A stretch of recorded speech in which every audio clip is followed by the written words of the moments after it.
Assalamualaikum warahmatullahi wabarakatuh. Kami dari kelompok Ki ingin mempresentasikan tugas kelompok kami yang berjudul Simulasi Monte Carlo pada data saham PT Telkom Indonesia dengan dosen pembimbing Bapak Muhammad Faris Fadilah Mardianto. Berikut merupakan anggota dari kelompok kami. Anggota kelompok kami pertama adalah Fariha Nahrul Hima dengan NIM 022. Selanjutnya ada saya sendiri, NAMI kami dengan NIM 071. Selanjutnya ada Angga Kusuma dengan NIM 076 dan yang terakhir ada Zafirah Audi dengan NIM 080. Mari kita bahas tentang penelitian ini. Yang pertama, latar belakang dari penelitian. Pasar modal di Indonesia mengalami perkembangan yang cukup pesat. Bisa dilihat dari banyaknya jumlah saham yang diperdagangkan di BEI atau Bursa Efek Indonesia. Salah satu saham yang memiliki kapitalisasi besar di BEI adalah PT Telkom Indonesia. Penelitian ini dilakukan untuk mengetahui harga saham dan menghasilkan harga prediksi. Jadi dibutuhkan suatu simulasi di mana salah satu model simulasi yang digunakan software R adalah simulasi Monte Carlo.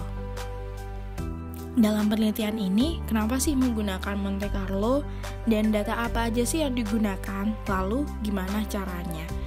Untuk mengetahui lebih lanjut, marilah simak baik-baik video ini. Alasan kami kenapa menggunakan Monte Carlo adalah, sebelum kita bahas alasan kenapa kami menggunakan Monte Carlo, mari kita bahas pengertian Monte Carlo itu sendiri. Simulasi Monte Carlo adalah metode analisis numerik yang melibatkan sampel eksperimen bilangan acak. Model ini berbentuk simulasi probabilistik yang solusi pemecahan masalahnya menggunakan proses randomisasi. Setelah mengetahui pengertian dari Monte Carlo, mari kita bahas mengenai alasan menggunakan Monte Carlo. Simulasi Monte Carlo merupakan simulasi probabilistik. Solusi dari permasalahan diberikan berdasarkan proses randomisasi. Untuk mendekati hasil nilai prediksi yang sesungguhnya, dapat dihitung menggunakan aplikasi komputer. Sumber data penelitian kelompok kami merupakan data sekunder yang berupa harga saham harian yang berasal dari PT Telekomunikasi Indonesia. Dibagi menjadi dua bagian data, yaitu data sebelum pandemi dan selama pandemi. Data dari penelitian ini dapat diakses di laman investing.com yang dalam penelitian ini diambil masing-masing berjumlah 426 data. Langkah-langkah dalam menggunakan simulasi Monte Carlo sebagai berikut. Pertama, menginputkan data masa lampau. Kedua, menentukan distribusi probabilitas. Ketiga, menentukan distribusi probabilitas kumulatif.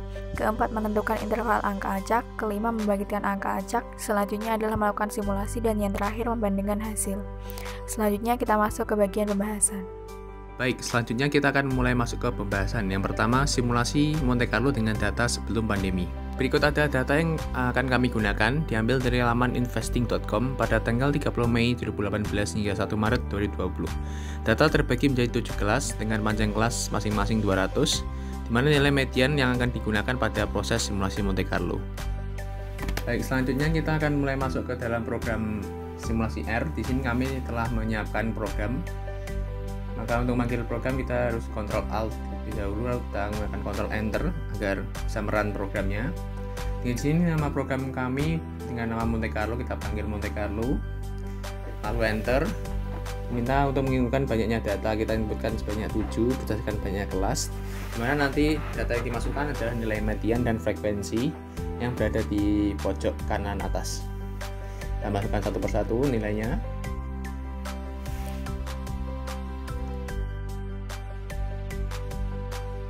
Kita dapatkan tabel hasil Monte Carlo seperti berikut, di mana ada nilai median, frekuensi, probabilitas, kumulatif probabilitas, dan nilai rank. Kita menginginkan untuk melakukan forecasting atau peramalan untuk 7 hari ke depan, maka kita inputkan angka 7 di sini, enter. Nah, lalu kita dapatkan angka random, yaitu ada 27, 10, 76, 59, 80, 42, dan 46. Kita masukkan hasil angka random tersebut berdasarkan rank. Yang pertama ada 27, itu berada di antara rank kelas ketiga, yaitu 12 dan 35. Maka kita masukkan angka forecast medianya sebesar 3.700. Dan seterusnya.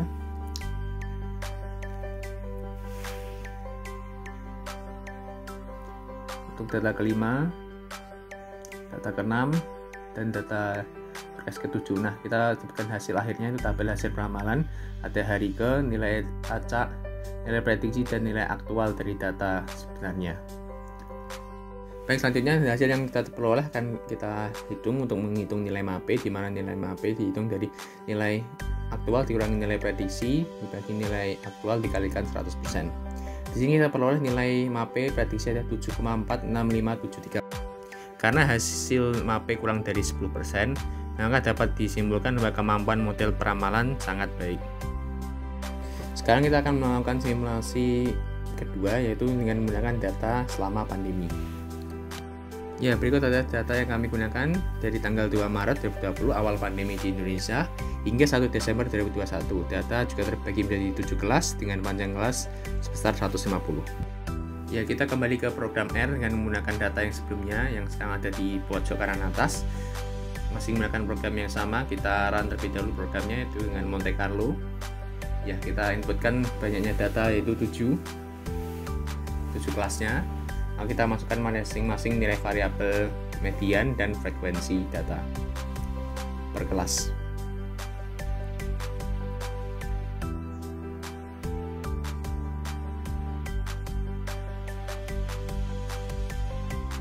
Lalu setelah kita masukkan semuanya, kita dapatkan tabel hasil Monte Carlo sama seperti sebelumnya, dan nilai median, frekuensi, probabilitas, kumulatif probabilitas, dan nilai range. Karena kita sebenarnya telah ingin masukkan 7 hari ke depan, maka kita juga gunakan yang sama, yaitu 7 nilai prediksinya dan dapatkan 7 angka acak. Kita masukkan hasil forecast sama dengan nilai rank 584 dan seterusnya.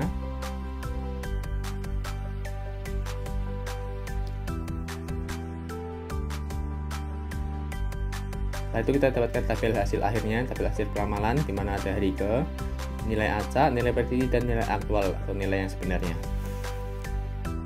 Dari hasil simulasi sebelumnya, kita peroleh nilai prediksi yang dapat kita gunakan untuk menghitung nilai MAPE, di mana nilai MAPE dengan data selama pandemi didapatkan hasil sebesar 16,632%.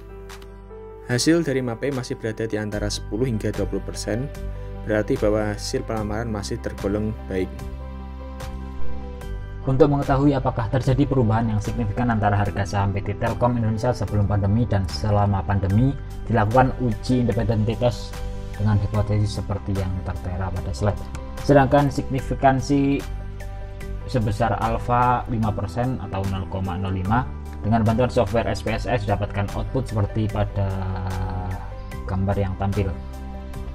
Didapatkan hasil signifikansi sebesar 0,000, sehingga dapat ditarik kesimpulan bahwa H0 ditolak karena nilai signifikansinya kurang dari nilai alfa 0,05, sehingga terdapat perbedaan harga rata-rata saham PT Telkom Indonesia sebelum pandemi dan selama pandemi.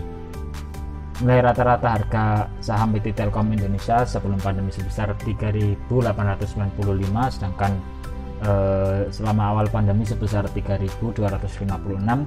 Hal ini menunjukkan bahwa harga saham PT Telkom Indonesia selama awal pandemi mengalami penurunan jika dibandingkan dengan sebelum adanya pandemi. Baik, setelah kita lakukan simulasi dengan kedua data baik sebelum dan selama pandemi dan melakukan uji T untuk mengetahui ada tidaknya perbedaan harga saham, dapat diambil kesimpulan bahwa metode Monte Carlo dapat digunakan sebagai metode untuk meramal atau memprediksi harga saham PT Telkom Indonesia. Nilai MAPE yang dihasilkan kurang dari 20%, yang berarti bahwa hasil prediksi sudah cukup akurat, dan nilai rata-rata harga saham PT Telkom Indonesia selama awal pandemi mengalami penurunan jika dibandingkan sebelum adanya pandemi COVID-19. Cukup sekian presentasi yang dapat kami sampaikan. Mohon maaf jika ada salah kata dan terima kasih telah menyaksikan. Kami akhiri. Wassalamualaikum warahmatullahi wabarakatuh.